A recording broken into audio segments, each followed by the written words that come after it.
Hello and welcome to Talkin' Baseball. Are there more new rules on the way? Are the owners trying to not pay players as much as they want to? Let's talk about it. Show me your tatis. Show me your genitals. Show me your...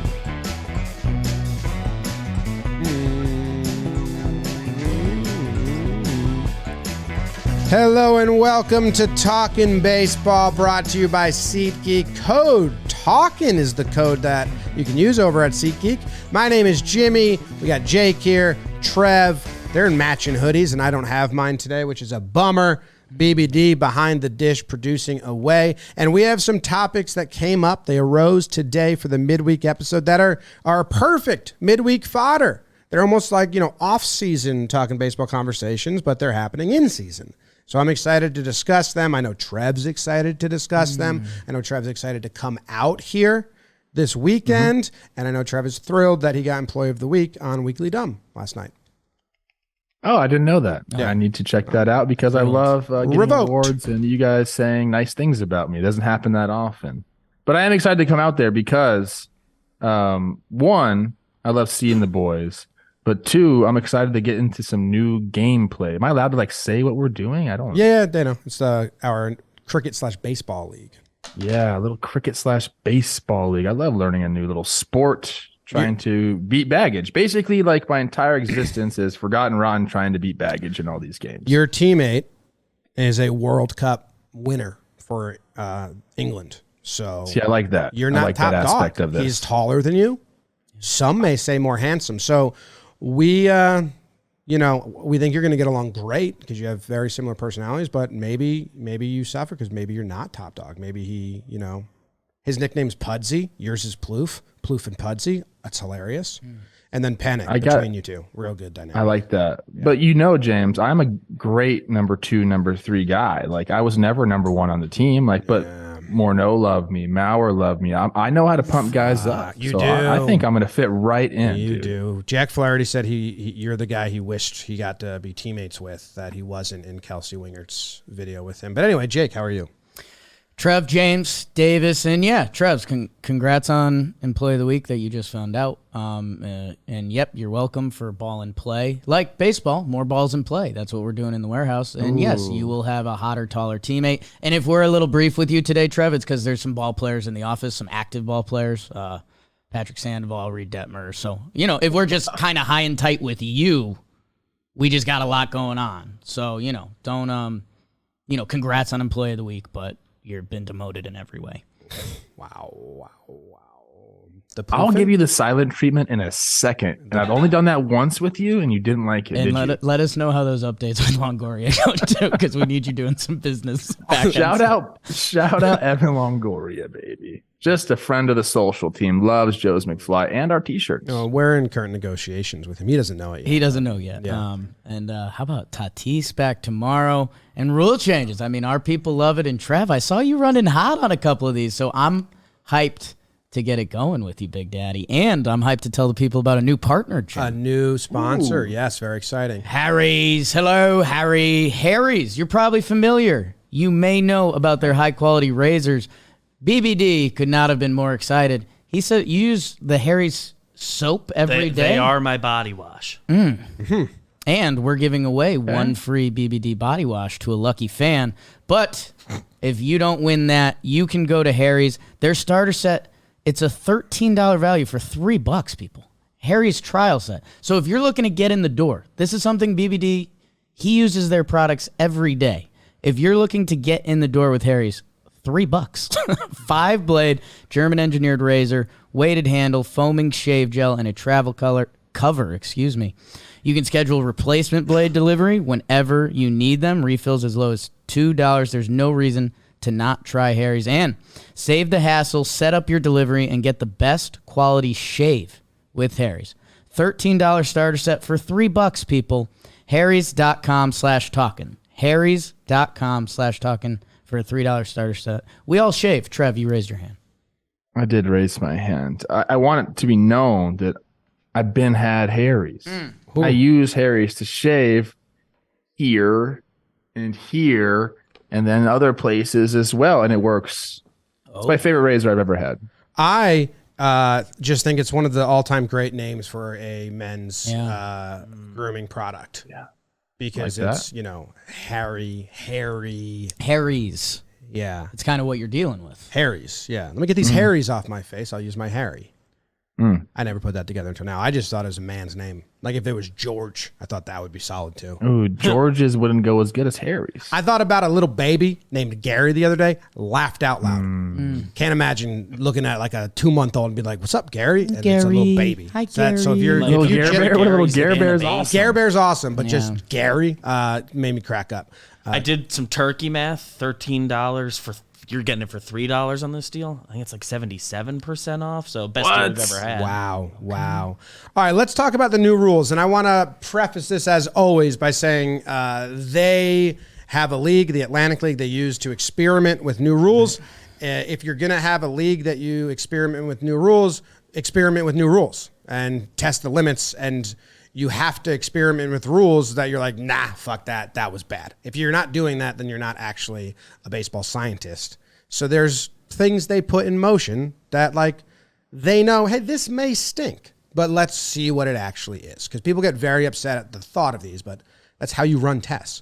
It does suck for the players that are in that league, but you're in that league. The first one's very interesting. Designated pinch runner. You basically have a person in your lineup that's their only business being there. That's the only way they can be utilized. And so Tim Locastro or Gore would be great examples of this. They're there, they're on the bench, and you can like before the game, you would say he's our designated pinch runner today. And so Stanton gets on base, and in this first inning, he gets a double, and you pinch run your pinch runner. He runs for him. It does not remove Stanton from the game. He gets his next at bat, but he doesn't have to run. I understand the concept. They're like tinkering with these in the cricket leagues where you have a designated substitute that you can just like drop wherever you want. I don't like this at all. I think we're trying to get away from the overly specialized player and bringing the all-around talent back. Like the new rules are bringing speedsters back into the game because you can't do the shift anymore. You have to be able to run and track down a ball, and you're going to get on base more. And this is kind of the opposite of what we are seemingly doing that's working right now, in my opinion. Trev, you shook your head and had an opinion on this. What do you got? Well, it's difficult because as soon as one of these new designated pinch runners gets hurt, they actually just take him behind the dugout and shoot him like they do racehorses. So that's kind of a controversial aspect of this. Far down. Yeah. They don't mention and that's it. Why you like this. The unfortunate truth. Yeah. This is ridiculous. I mean, like you said, James, what we're doing now is bringing more, trying to bring that more 5-tool talent, showcasing athleticism in our game. This to me is going to do the opposite. Like you're going to have a big plotter up there getting on or trying to get on base, then you bring in the designated runner. It doesn't make any sense. I hate it. I don't have anything else to say other than I think this is ridiculous. And I get what you said earlier. Like, yeah, you want to be testing things out, but there's really no room for this. This one seems like a no-brainer. Like, shut it down right now. It's never going to work. Nobody wants to see this, to be honest with you. I went down. They listed that on our Talking Baseball social media account. Nobody liked it. There wasn't one person that was like, yeah, this seems like a good idea. Well, Jake. Usually when that happens, it's a bad idea. People hate change, right? That's kind of the natural reflect reaction. I think even when the pitch clock was first introduced, the reaction was probably 90% negative because all the going away lines for years were, the game doesn't have a clock, and that's what makes baseball special. We ended up tweaking the rules to get to a really good place that I think it's been better for the sport, and I think there will be more tweaks going forward. One of the things I always go back to when we're creating a new rule is when I learned the game of baseball, if I was taught about this rule, would I have said that's kind of weird, or would I have accepted it as part of the game? I think there's a good chance I could have accepted this as part of the game. I want to see what it looks like, and you guys keep mentioning athleticism. Athleticism can show itself in many different ways. Giancarlo Stanton is an incredible athlete at this point in his career. His speed has declined, and he's also an injury-prone player. I think you can say that at this point. That for some of those guys, if we can have them on display while having other athletes on display, I think there's a world where this gets to a good place. And I think, Jim, you love strategy. I think there's some fantastic strategy that could be involved in this, right? Like Giancarlo Stanton gets on in the first inning. Do you go for it there? Do you try to get a run? Because he might not get on his next two at-bats. Or do you save it for later in the game? You always want to have an ace in the hole, right? And I think the fun part here is with kind of the wash your hands part of the rule, that this guy could potentially pinch run twice. Or do they mash lefty pitching? Are they a good defender that you still have them? They can pinch run twice? After they pinch run, they just become a normal bench player. So you could either pinch run them again or have them be a defensive sub. Now that's confusing. Well, it's just done. Like if you see that at a game, I think you're going to be confused by that. Sport of baseball wasn't he already in? The sport of baseball is discussing these things, right? That's one of your favorite things to do in the stand. So I don't know. Like I've said, with any new rule, I want to see it. I want to feel it and see the reaction. I understand why there's kind of a fear of change and what it is, but I could also see this benefiting the game. So I'd love to see where the tests land us. Well, yeah, I just think you're doing what the game was like just isolating individual talent instead of an all-around ball player being what you're searching for and what you're trying to groom. And that's kind of why I don't like it. But the other question I had for you, Trev, is it also very much to me seems like a ploy to get a win from the PA. Hey, we're creating more jobs and another roster spot, which is they've done that. They've done things to get that result from the result before for the players to be like, yeah, we do like that. And it seems to me like a little bit of a heavy-handed ploy to get a small win for the players. Well, this isn't a roster spot, right? I think this is just adding. I would assume they would add a roster spot for this. And it is like, here's a little candy. Come take this and then do what I tell you to do. I don't like it. And well, you're giving a roster spot to the guys like Lil Castro and Gore and like your straight speedsters. Right, but that'd be taking away from another person's roster spot in theory. I'd assume they'd add a roster spot on this. I would assume they would too. I don't know if but it's also a skill set. This is I'm going to go on a little, not a tangent, but I have a take here. And I told someone this yesterday. I blame starting pitchers for all of this. Okay. When we had two different leagues and there was a DH in one league and then the National League, the pitchers had to hit. Two separate leagues, two different rule sets. Okay. The problem was nobody tried to hit if you were a pitcher. They just gave up, dude. It became like a joke. They didn't practice. They would go up there. They would just auto take.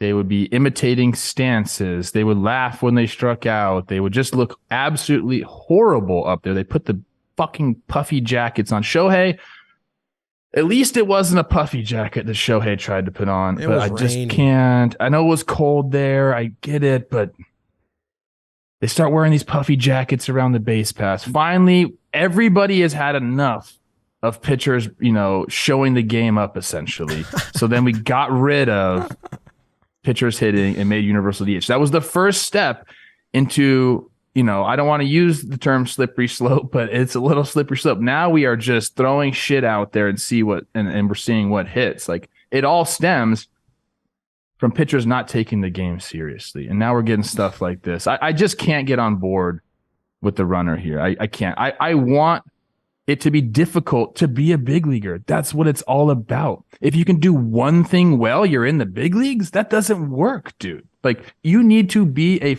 ball player who grinds and has to figure out ways to stay in the league. We shouldn't be like, having a guy have, like Jimmy said, one skill set and just be able to ride that into the sunset. That's not what the big leagues is about. We want the best overall talent there. And again, pitchers, you started all this. It's your fault. Wow. And they already tried this a little bit. Remember, it was the A's in the 80s. They just always had was it the A's? They always had a track star on their roster just to run. I remember them being because they had extra bench spots back then because they didn't use a lot of pitchers. Who was it? They had a couple. They tried it. Herb Washington. Herb Washington. Shout out. Ironically, pitchers will be 100% against this because if you get a guy in first base and you have a designated runner who just like all he does is steal bases, like it's basically a runner on third base or a runner in scoring position. With the new disengagement rules that we have, we're going to talk about another one they're going to try to do here in a second. It's just the pitchers will hate this. Ironically, it's their fault. So the A's did this. Maybe we can look at that if you're interested. Herb Washington played for the A's in 1974 and 1975, did not start a single game, but made appearances in 105 games, 31 stolen bases, and 17 caught steals, and he was used as just a pinch runner. Pretty funny. All right. Shout out Herb. I think there was other guys in that era as well when they were playing on turf, and Ricky Henderson was stealing all the bags. They're like, let's get ourselves a speedster. More speed. All right, well, let's move on to the next rule. The double hook DH. Cool term right off the bat, like the double hook. They may use the DH as long as the starting pitcher completes at least 5 innings. If the starter fails to make it through the 5th, the club then loses the DH for the remainder of the game and must either have its pitcher hit or use pinch hitters when the spot in the lineup comes up. The intent of this experiment is to monitor the impact on starters going deeper into games. I don't know if I like this rule, but I like the desired result of this rule, which is make the starting pitcher the marquee performer of that night, the billboard name, pitchers go deep, incentivize your pitcher to go 5, 6, 7 innings, because that is how you build that like boxing matchup, you know? Pedro versus Clemens in Game 7, like that vibe. We got away from it. We're like actually getting nearer it than we were 3 years ago. I don't know if I love this rule, but like I said, I love the desired result. So I'll throw it to you first, Jake. Yeah, I mean, double hook, like you said, great name. That's what the Twins used to say when Trev and Dozier went in the shower together. The double hook rule. For me, like you said, the desired result, kind of like the last one. I like base running. I like stolen bases. So there's a desired result there I like. For the double hook, like you're saying, we want those starting pitching matchups. It was, that one World Series. I'm not going to throw any names under the bus, but, the Braves were throwing out guys that kind of weren't out there to start a game into the 3rd inning. So to get rid of the opener, which baseball's already readjusted, like everyone did the innings math and they're like, oh, we need starting pitchers to throw innings. So the game's already fought back a little bit. Like, corrected itself a little. With shifts, Jim, you were always on this, that shifts, like there was no correct. They just tried to hit more homers. They didn't try to beat the shift.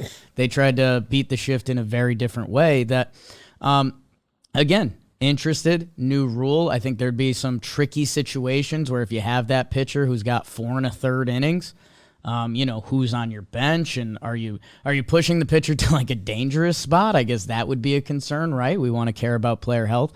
I like the concept. I'm interested in the strategy that can potentially go with it. I do think the game has come back a little bit with even some of the you only can have 13 pitchers and stuff, that this may not be necessary. Trev? Again, we're going backwards now. We just got rid of the DH, we got rid of pitchers hitting. We have a universal DH, and now we want to bring it back in some weird way. And the main thing that I had from reading this is, like if you're in that situation and you got 2 outs, it's the 4th inning, and you're trying to get through the 5th inning, you're going to push a guy and he maybe gets hurt. That's the one thing that, I always think about is, are the players going to accept this rule? Does Major League Baseball want to put their athletes in bad situations like this? Do they want to make the manager make those decisions saying, hey man, like you look like you're struggling, but we really want to have this DH. So why don't you just stay out there for a little bit? I think those compromising situations are enough where I don't think this is going to happen. I am super interested in this this rule being tested. All right. Like, so on the pinch runner, Trevor, you're like, don't even test it. I can be like, all right, yeah, sure. But this one, I'm so curious to see the spider webs of strategy and then saying, okay, well, how do we tweak it? Or we don't want that result. Like if you have, I will use a Yankee example. You have Clark Schmidt as your starting pitcher who hasn't gotten through 5 all season, okay, Stanton, you're not starting as a DH. We need you as a pinch hitter available later on because we're not confident. But if you have Cole, who's gone 6 every time, then you start your best DH. Also, if the pitcher comes out early and you lose that spot in the lineup, well, when does that spot come up again? Is it with 2 outs and no one on? Well, just throw a relief pitcher that's not going to hit and just have him stand there, take the at-bat, because we don't want to burn a bench piece and the inning. That's a stinky result there. So like if this changes to, well, now you're not starting your best DH because you'd rather save him, and you're also just fully conceding at bats because you don't want to waste one of your 4 bench guys and you have to waste a bench guy to replace this guy all the time, then I'm out. But I don't know if that's the result, or I don't know if there's a way to tinker further from there. So this one I think is like, let him try it for a month and then reassess. Because I do like the intended result of the pitcher starting more. I also agree with Jake. The game is correcting itself. You need innings out of 5 guys, 6 guys need to give you like 70% of your innings to be a good team to start a season. You guys keep saying you like the desired intent, and I agree. And you know what? I keep thinking about these rules just being implemented right away into Major League Baseball, and I'm like, I don't like it, but I agree. Like they could test whatever they want in this league. The only thing though is you got to remember that if Major League Baseball and Manfred want a rule, they're going to get it. Players can only say no for, I think, a year. You can say no, and then after a year, they can just unilaterally implement it into baseball. So it's like, once we start doing these things, like I understand that. There's an instance where like they could just start doing all sorts of stuff, and the game might become unrecognizable. I agree with that, but I guess I'm speaking on this one from the standpoint of like, we're all doing this in good faith, that we're trying to find. I hope so. Good things and not. Dude, you're totally right about like sorry, Jake, one sec. The marquee matchup, like billing up the starting pitchers. Like I love that too. I think people go to the ballpark saying, oh, dude, like, you know, like DeGrom's facing off against Shohei. Like that's awesome. Like we want to build that up. I don't know if this is the way to get back to that. I think doing the math, like Jake says, like, you know, we need to have these guys go, and you're probably going to have, I don't know, 2 or 3 guys, hopefully in your rotation that you're like, okay, we're going to have these guys go into the 5th and the 6th. Your 4th and 5th starters might have a shorter hook. But again, I like the intent, but the way they're getting there is a little strange. I guess that's the thing, the ripple effects for me. With the designated runner, I think the biggest ripple effect is like, all right, you that one guy on the end of the bench, their profile as a player might change, and you're going to get 1 inning where there's kind of hopefully more speed or better base running, which has kind of been part of the goal of baseball. Here, the ripple effect, your starting pitcher gets rocked, and now you have to lose your DH too? Yeah. Like, what if you just have a pitcher who has a bad day, 2 2/3, it didn't happen. Yeah. Now you lose a guy who was also a specialized player going back. You only hit, now you don't hit. Like, the potential harm is real high. Yeah, and I don't know. I think where we've gotten to with the amount of pitchers on a team and what you need to do to get through a season, the game's already punched back enough that this one, hey, at the end of the day, what if we're talking about baseball in 10 years where if you're a starter, you're expected to go 5 innings? Could that be a winning result? I don't know, but there's a lot of dangers along the way. The next one is, and this one's funny, the single disengagement. So right now we're doing the double. And I also, just in the concept of finding the limits of things, this is like funny to me. I hope what they're saying is, hey, we did 2 disengagements and we liked it in the tester, so we implemented it. Let's see if that's the limit, and let's see. And most likely 1 disengagement, like 1 pickoff, and then you're done, is bad, but let's put it in play to test that it's bad, because I think 2 is fine. I actually think it's a fun element to the game right now if you have a base stealer up. But so again, I can excuse them trying like the next level. Like, well, let's see, can we go farther? And then, but it needs to be an instant no if it's no for me. I think a lot of these rules are like sandlot-ish, wiffle ball type things. Like this is stuff we would try in the warehouse. Like, you know what? Like, let's just keep going. Let's push it a little further. I don't know, man. The 2 disengagements is already, causing stolen base percentages to go up. We're seeing more stolen bases. I think it's already had the intended impact. So we don't need to keep going in my mind on this one. This is a little silly. Yeah, I mean, I'm not going to go dig up receipts, but I remember the first time we talked about the 2 disengagements, I think you guys were kind of and I was kind of because how many times in a game were guys just throwing to first unnecessarily to get a breather or get a break? Now if you throw to first, there's intent behind it. And guess what? It resets each batter. So if there's a speedster on first, you get your shots to go get them. It hasn't affected the product of baseball for me at all. This does seem like, whoa. Where the stolen bases and the speed numbers have jumped they're eye-opening to me. I think it's good, but this does feel like one step towards okay, we're stealing. And I don't know if that's where we want to be. I agree. Feels like we can get a couple years of sample on this new rule before we have to take it even more, right? Man, it was cool. Volpe got the pitcher to throw over twice. I was at the game, and there was a ooh in the crowd, uh-oh, and then he stole on the next pitch. And I was like, damn, that's fun. That's a cool element. Not nothing.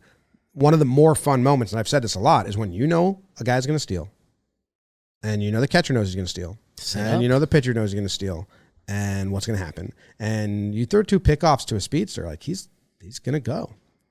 And Trev, a lot of these new rules were brought to us by Shady Rays. We're seeing these rules for the first time. You should see them through some Shady Rays lenses. Take on the sun with gear built to last. Summer's almost here. Calendar's getting ready to head towards May. My goodness. And Shady Rays, our friends, you guys know them by this point.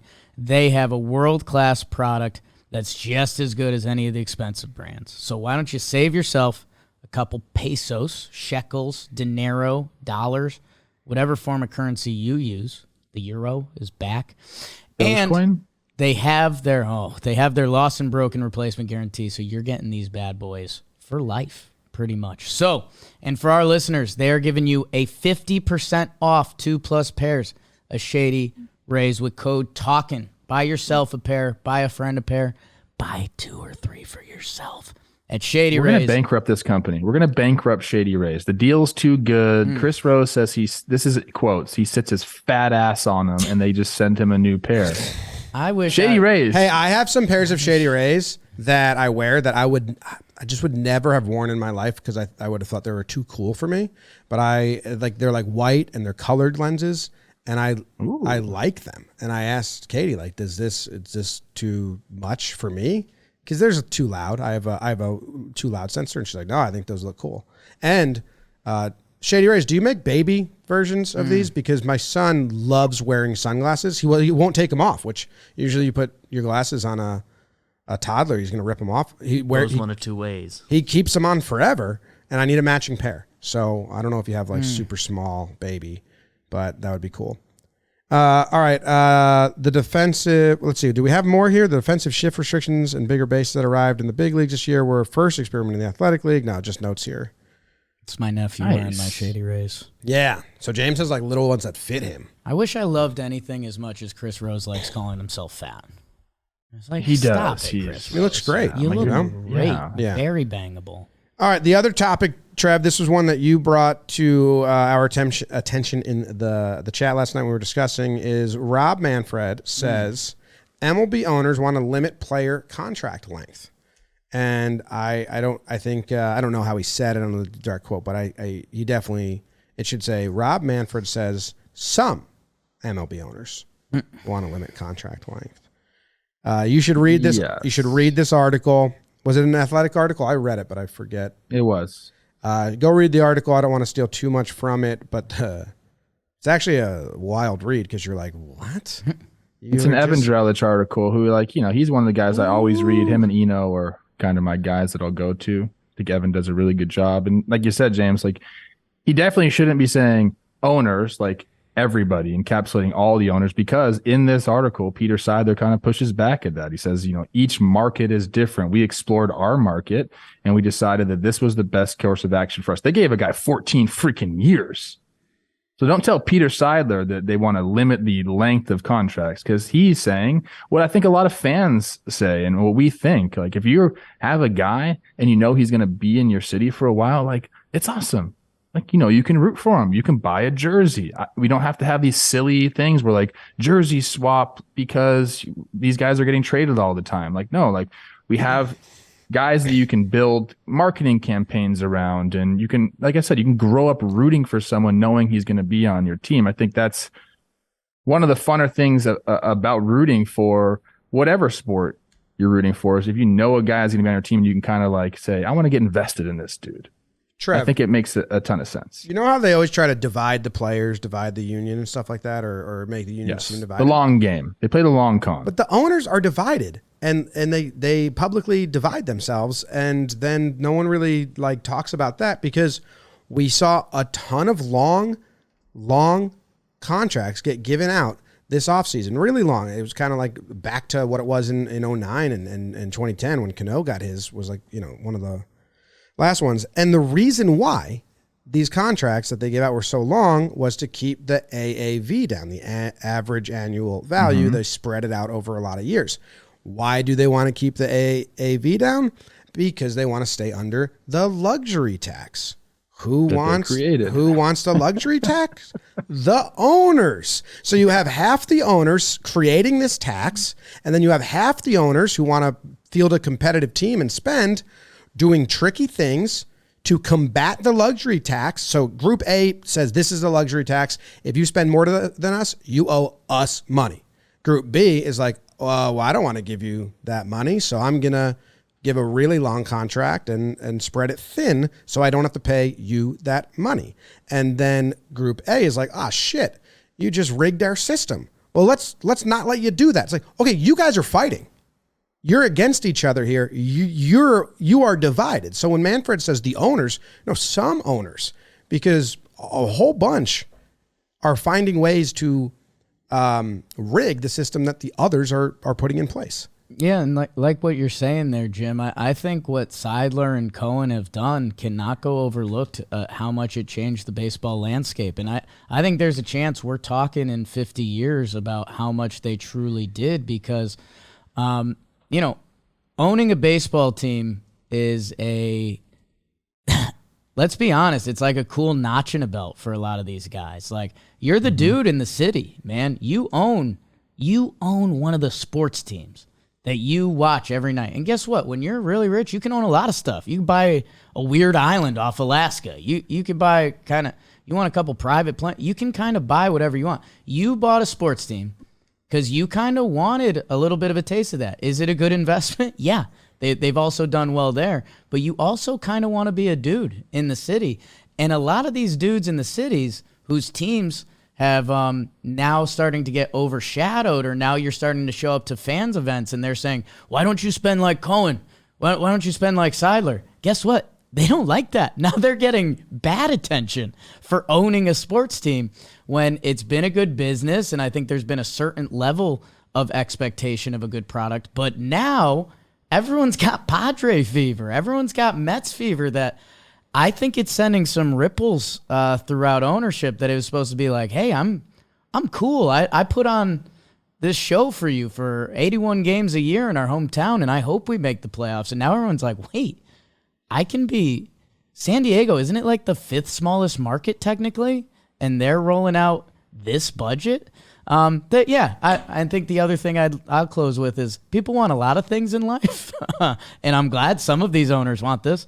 Guess what? Players want more money and longer contracts. There's their counteroffer.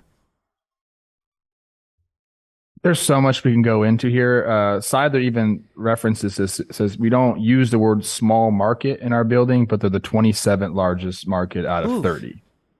So you actually shortchanged them a little bit. Every day. This is the first time where I've seen Tony Clark's quote line up with an owner's quote. And that, to me, like you guys both referenced there, with Seidler and Cohen kind of doing what they're doing. This is the first time I think it's ever happened. He says, Tony Clark says, this is a quote, "The ability of individual clubs to act in their own self-interest in determining how best to put an exciting product on their field for their fans is not something that should be restricted." agreed. Like, right? Like if you own something and this is your team, like you should be able to do whatever you want to do. Now, of course, yes, they already put a soft cap on themselves with this competitive balance tax. What a hilarious names. Let's just call it what it is. It's a soft cap. Don't call it a competitive balance tax and then complain that this is not competitive enough. You guys did this because you wanted the soft cap, blah, blah, blah. So Tony says that. And then Seidler comes back and he says, as I study the other franchises in baseball or other sports for that matter, every single one is really unique, in my opinion. Different sets of facts, different sets of circumstances. You got an owner and Tony Clark saying the same thing. You got Rob Manfred up there trying to speak for everyone. And like you said at the beginning, Jim, they're not all in agreement on this, and they are divided. And I don't know how the Players Association uses that in the next CBA. But I've been around these talks for quite some time now. I've never had quotes from Tony Clark and quotes from an owner line up. It's getting somewhere. And we do have a lot of guys that are looking to get into professional sports teams because of what you said, Jake. It is a trophy for them. And there's guys with a lot of freaking money, a lot more money than some of these owners have. Like you see Steve Cohen come in, 13 Billy, richest owner in baseball. Like there's other guys that are like that want to come in. And if they start letting these dudes in, then I don't know what's going to happen. Like there's going to be a strike of the owners, maybe. Like times are a changing, man. And I'm so glad that we're having more of these owners like have quotes. Yeah. And talk out. And right? Like they're saying stuff now. It's awesome. The one Manfred quote that is at the very start of the article that I just was like, I did like a scoff at, and then I kind of breezed the rest. He said, the difficulty, and I think players will come to appreciate this as time goes by, that those contracts, the long contracts, result in a transfer from the current stars to yesterday's stars. I don't think any player saw the money that was being given out and the years last winter and thought, this stinks. Too long. I don't want that. I don't want to set myself up to be available to get that. So that's a funny one. We do have to wrap things up short. We got some... I got to tell you about Blue Moon, Jim. Blue Moon and then some extensions. Blue Moon and some extensions. Beep, beep, beep. Blue Moon, if you follow myself on Twitter, plug me. You saw that I was enjoying some Blue Moons the night that Trevor's Minnesota team put up a 9 spot on us in the first. And I sat down at a table. I met up with some friends. I was like, you know what? I'm going to have some Blue Moons and watch the Yanks roll on these guys. And there's 9 runs. So you know what I did? I had a couple more Blue Moons. And I still had a fantastic night. You guys know Blue Moon and that Valencia orange people. A lot of people commenting on that because it's almost, you need it. It's a requirement from España. It's a one-of-a-kind beer that's made brighter, full-flavored, and if you don't want to go out, they'll bring it to you. If you go to get.bluemoonbeer.com/baseball, a lot of words I like in there. I'll say it again. Get.bluemoonbeer.com/baseball and find out how you can get some Blue Moon delivered right to yourself. Celebrate responsibly, Trevor. Blue Moon Brewing. There's a link in the description. You look like a Blue Moon. That sweater on looks like a good Blue Moon. I am the Blue Moon. Ooh, you want to rip through some of these extensions real quick that got handed out? Sure. Jim, we talked about it a little bit yesterday or the other day. Pablo Lopez extension for the Twins. Obviously, with how good he's looked and the dude he is, and if you're trading away Arise, this was the goal for Twins fans. Me and Trevor were both into it. We'll let you comment. Ian Happ, our king. We're happy for him. Did he respond to you yet, Trev? He responded. He did. To me. He did. Okay. Yeah. He'd responded to me when you said he didn't respond to you, but I didn't want to make you feel bad. Wow. And Hunter Green is the newest one that was a little bit of some weird updates because he had to leave the other day. Because did he get hit by a liner and he came out? But they buy out some R beers in Cincinnati, which, Trev, going back to what you were saying before about buying a player's jersey, I really want to get a Josh Hart Knicks jersey. He's technically a free agent. I'm not buying one until he resigns. I love the way he plays. I'm about to every once in 4 years get a Knicks jersey. I'm not getting it until he resigns. If you're a Reds fan, you can get your Hunter Green jersey now. So yes. Jim, I think kick to you first. On my thoughts on all these? Yeah. Oh, I'll be quick. I don't have many. Good for all of them. I'm excited. They got wrapped up and they're playing with their teams. Logan Webb also got extended 5 years, $90 million. Which big ass head? He's got a big head. No, that's what Logan Webb responded to my breakdown of him and Tim Anderson. Oh, yeah. Tim Tim Anderson called it a big ass head motherfucker. Tim Anderson said, ain't shit funny. With your big ass head. And now whenever someone that's great. Yeah, whenever anyone says Logan Webb, my brain says, "What's your big ass head?" So that's just good for us to know from now on. Yeah, that's my inner. Yeah, because I didn't know what was happening right there, but now I know. It's really funny. Good. It's good. Ian Happ, full no trade clause. Yeah, like that good for him. It's a big city guy, you know what I'm saying? Yeah, he loves Chicago. And he did respond to me. We had some banter back and forth. He said, God, Jake's so fucking annoying. He said that. It's like, I know. Little rascal. It's messed up. It is messed up. What else do we got? I think that's it. We got some Mookie Angels. Betts might be playing shortstop today? Yeah. Is that really going to happen? Don't bet against them. That's all I'd say. I like that. Why not? Yeah. Any takes on that? Like he'll do it. All of a sudden he'll he make goes a good from play. the outfield. Yeah. He'll make a great play right away. All right, Trev, we're going to go talk to Detmers and Lopez. You got anything you want to say? Tell them I said hi. You don't want to They don't care about me. Just I'm an old guy. My Snakes are 1-6-1. I'm not feeling great two about myself lefties, right now. Trev. You're sure you don't have one message we can pass on? Couple lefties. Don't try to sneak one inside. It ain't gonna work. Yeah. Okay. I was gonna say that anyway. So Tatis back soon. he's gonna go nuts. Tatis is Longo. Shout out Longo. Shout out. Jake Sox. JP Crawford. Mariners. I'm kind of in on the Rangers City Connect jerseys, although they're Really? representative of too broad of an area, not just the city. They kind of look fire. Maybe that's just Marcus Semien looking hot. I don't know.